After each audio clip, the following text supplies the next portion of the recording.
Qu'est-ce qu'une maison qui vibre bien? Qu'est-ce que ça veut dire avoir une belle énergie dans sa maison? Est-ce qu'il suffit d'acheter une maison qui est neuve? Est-ce que ce serait parce qu'elle est belle, ou elle nous plaît, ou qu'elle est tout simplement en pleine nature? Eh bien, c'est ce type de sujet que nous allons parler ensemble dans cette vidéo. Je m'appelle François Breton et ça fait plus de 28 ans que je pratique des techniques initiatiques méditatives et plus de 15 ans que j'ai accompagné aujourd'hui des milliers de personnes à une spiritualité plus autonome et plus incarnée. Et la vidéo que vous allez voir est un extrait de la formation Esprit de la Nature. Et nous verrons ensemble que le choix d'une maison n'est pas forcément si évident, mais qu'en même temps, on n'attire pas une maison par hasard. La maison est généralement, même tout le temps, à notre image. Les problématiques qui sont présentes sont des synchronicités incarnées, cristallisées dans le lieu, qui sont la continuité de ce que nous vivons émotionnellement, mentalement ou spirituellement, et que la maison, malgré tout, vibre ce que nous sommes. Et c'est d'ailleurs pour ça, en fait, que des techniques comme le Feng Shui ou le Vastu Shastra, qui sont des techniques d'harmonisation de l'habitat, œuvrent sur la maison pour travailler sur l'habitant. Parce qu'en fait, une maison et un habitant sont intimement liés. Et quand vous travaillez sur vous, vous changez, ou il se passe des choses émotionnelles dans votre vie, eh ben, vous devez remarquer que très naturellement, vous changez des choses dans la maison. D'ailleurs, c'est pas par hasard en fait qu'on aime faire le ménage, c'est une manière en fait de se nettoyer soi-même, de faire du ménage, de remettre de l'ordre en fait à l'intérieur de soi. Parce qu'en fait, très subtilement, quand on nettoie, on frotte ou on fait propre les choses, ça permet de remettre de la clarté à l'intérieur de nous. Et ça, c'est pas simplement parce que ça fait du bien en fait de nettoyer sa maison, c'est parce que intimement, à un certain niveau, la vibration, par principe d'identification de notre propre lieu, a un effet direct sur nous-mêmes. Ce qui veut dire aussi parfois que quand nous révolutionnons intérieurement, émotionnellement, quelque chose à l'intérieur de nous-mêmes, on a envie de tout changer. Les meubles, les couleurs, l'aménagement, on a envie de casser des murs et ainsi de suite. Parce que la maison ne correspond plus à quelque chose que nous vibrons à l'intérieur et que nous avons besoin en fait naturellement de manifester. Et dans ces sciences dont je vous parlais de l'harmonisation de l'habitat, eh ben on prend les choses dans l'autre sens. C'est-à-dire que nous allons étudier le lieu, travailler sur le lieu, nettoyer le lieu, réharmoniser le lieu, réaménager, refaire circuler l'énergie du lieu de vie. Et en faisant ça, en conscience, en libérant ces points d'acupuncture, ces espaces en fait qui sont dans la matière mais qui correspondent à des choses qui sont en nous, naturellement en libérant ces espaces, on libère des choses en nous. Donc ça, c'est tout le principe du Feng Shui. Et bien que j'aurais énormément de choses à vous partager sur ce sujet, dans cette vidéo, je vous ai pris un petit extrait de formation. Et il y en aura d'autres sur le sujet, où on traitera aussi au-delà des choix d'implantation de la maison, des couleurs, de l'aménagement, du lieu, de tout ce qui peut influencer l'énergie du lieu. On traitera des entités, des énergies qu'on dépose, de tous les miasmes, on va dire, qui peuvent et qui ont, c'est même pas qui peuvent, en effet, qui ont une influence conséquente sur notre vibration de chaque jour. Si on fait véritablement un travail sur soi, qu'on a envie d'aller mieux, qu'on recherche un meilleur bien-être au quotidien, il est essentiel de faire un travail sur sa maison. Ce serait un petit peu comme si quelqu'un chaque jour tentait de mettre des vêtements pour se sentir bien, pour se sentir mieux, qu'il achèterait des chaussures, qu'il achèterait des pulls, qu'il mettrait des casquettes, qu'il tenterait de se maquiller, mais qui ne se lave jamais. Et au fur et à mesure des jours qui passent, il a beau se changer dans tous les sens, faire des efforts, dépenser de l'argent pour acheter des nouveaux vêtements, et il sent bien justement quelque chose qui n'a pas été nettoyé. Une maison, c'est notre nid, on y passe énormément de temps, et d'ailleurs on y passe le temps le plus vulnérable dans lequel le corps se dépose, le corps se repose, donc c'est quelque chose de véritablement essentiel pour notre bien-être. Et d'ailleurs, si vous vouliez apprendre cette technique d'harmonisation de l'habitat, je propose une formation qui s'appelle Esprit de la Nature, dans lequel vous avez le lien juste en dessous. Et si ces sujets d'harmonisation de lieu de vie, de nettoyage, de rééquilibrage, de réharmonisation fait sens pour vous, vous apparaissent comme quelque chose d'évident, vous pouvez aussi, en cliquant sur un lien ci-dessous, obtenir un devis gratuit dans lequel j'étudierai votre maison, votre lieu, pour vous envoyer mon analyse, du moins une proposition, pour nettoyer, rééquilibrer et harmoniser votre lieu de vie. Je vous souhaite un bon visionnage.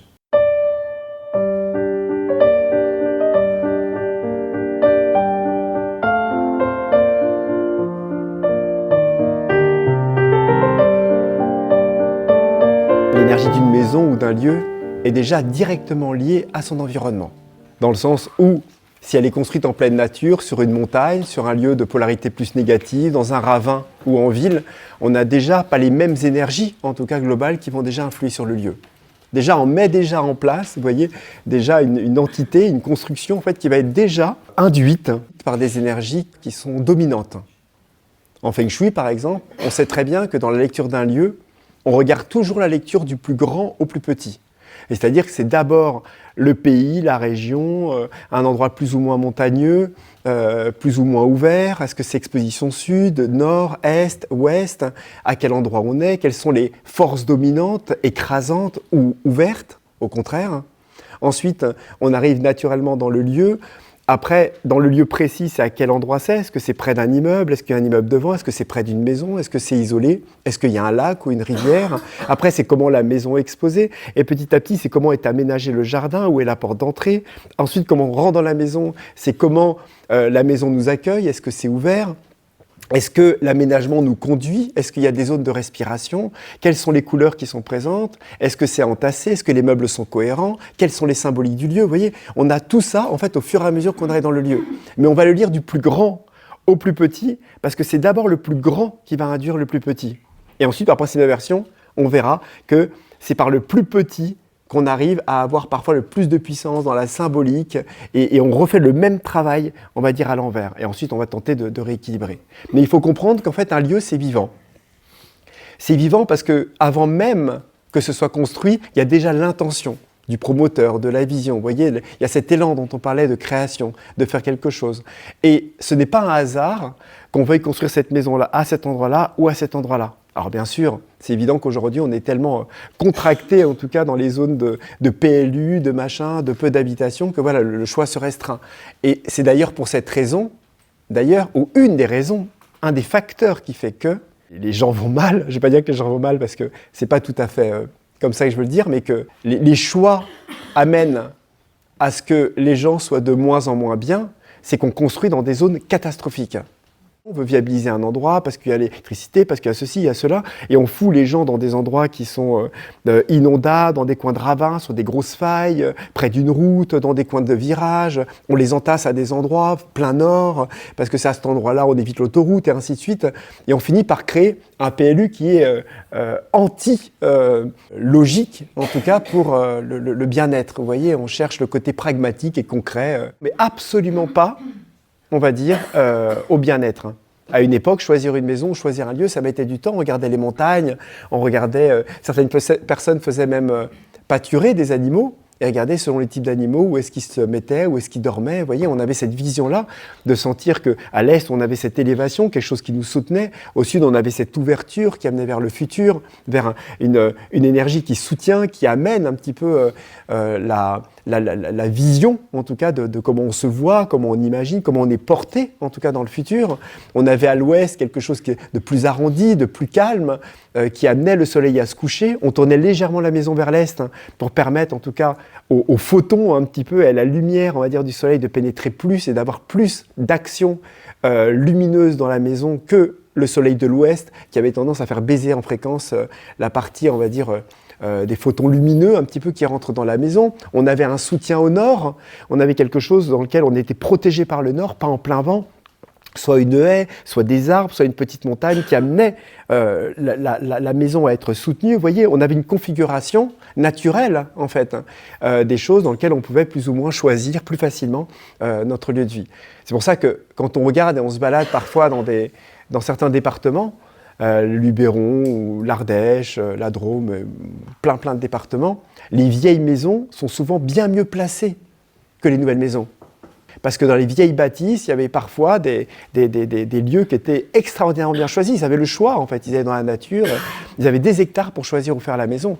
Et c'est pour ça que les beaux monuments classés, les beaux manoirs, les beaux masses, les beaux domaines sont généralement extrêmement bien placés. Et voilà, près d'une rivière, il y a un petit lac, il est en plein milieu sur une petite colline mis à l'est. Enfin, on a parfois des lieux qui sont très très bien choisis.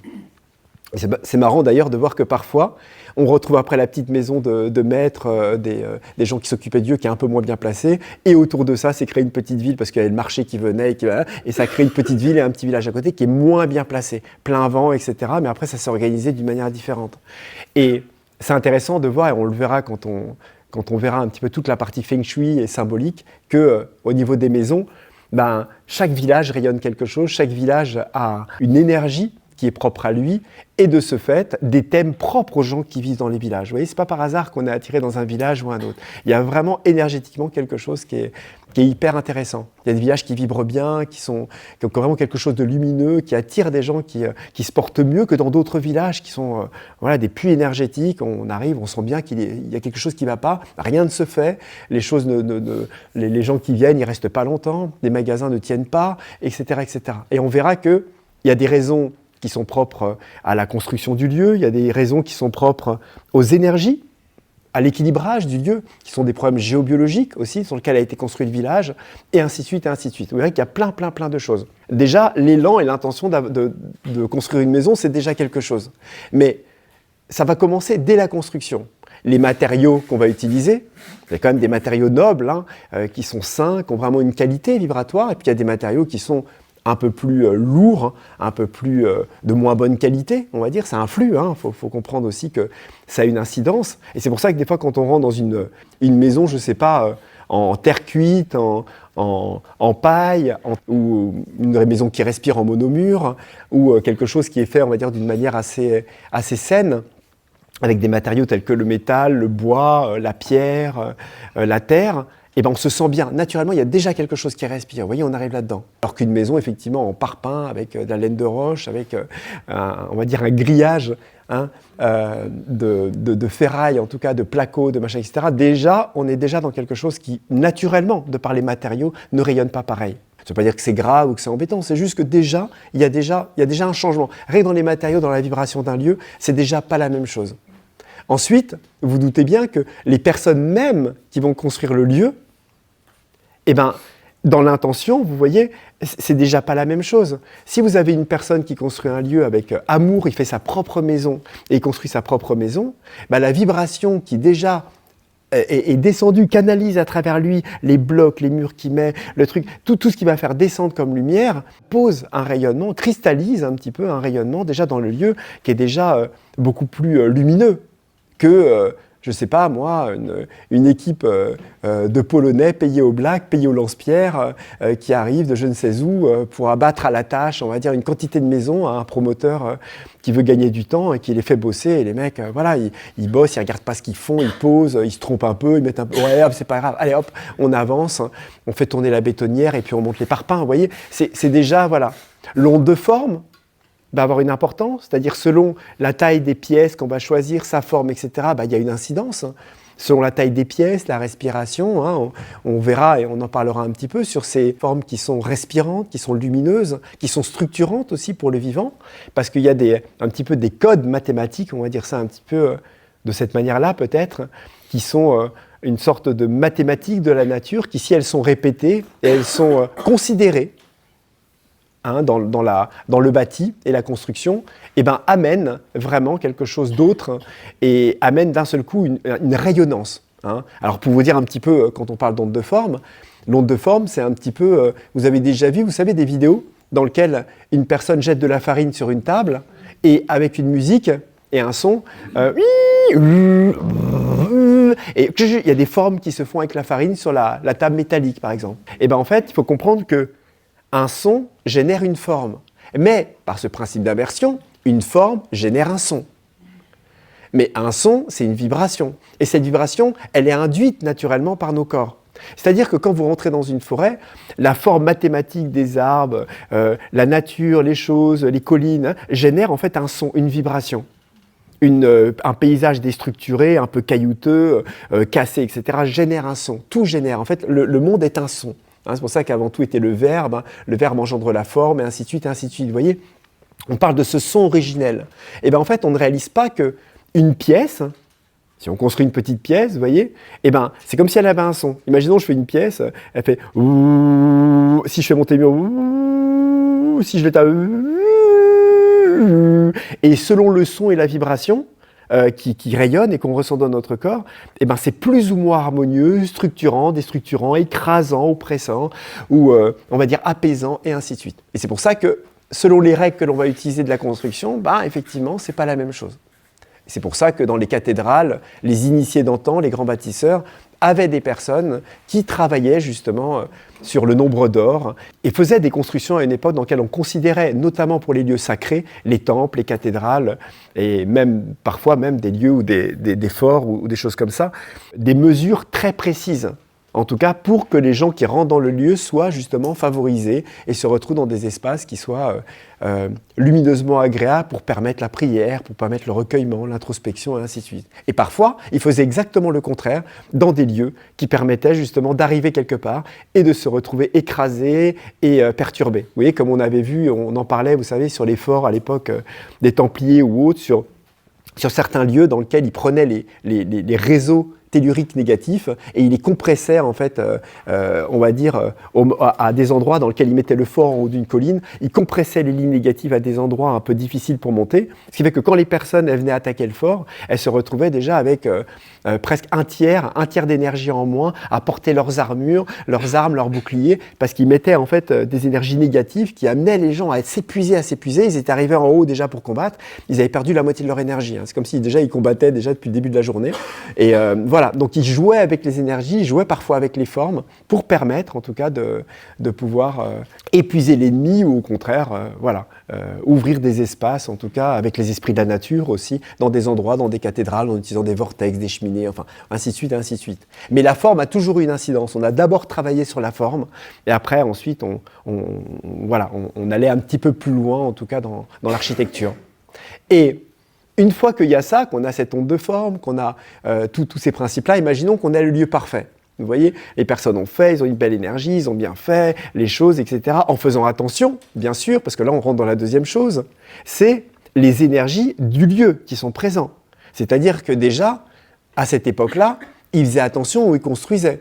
C'est-à-dire qu'ils n'allaient pas se mettre sur des cheminées négatives, ils n'allaient pas construire des maisons d'habitation spécifiquement sur des gros vortex ou des choses comme ça, naturelles, pour éviter que ce soit trop oppressant, en tout cas pour un être humain qui veut se reposer. On choisissait des lieux vibratoires spécifiquement pour les lieux de recueillement et de prière liés au sacré, et d'autres lieux plus apaisants pour pouvoir se reposer et dormir et avoir des maisons. Donc par rapport à ça, voilà, on a déjà cette configuration. Aujourd'hui, on ne fait plus attention à ça. On a des zones entières construites sur des énormes failles, mal placées, exposées nord, humides, et ainsi de suite. Tout ça parce que, voilà, on a une ligne, on a une route qui était facile de construire par là, on a des rivières, on a une source, on a une viabilisation, on va dire, électrique, qui permet en tout cas d'autoriser un PLU à cet endroit-là, et on met des maisons, on entasse des maisons et des lotissements à des endroits qui ne sont pas faits pour être épanouis, en tout cas, dans notre lieu de vie. Et ça, c'est déjà un problème. Donc déjà, on n'est même pas arrivé aux entités, on n'a même pas encore mis d'énergie, on a déjà un constat qui est déjà, est-ce que le lieu en lui-même, énergétiquement, vibratoirement, est déjà bien placé et bien construit. Vous voyez, ça commence presque là déjà.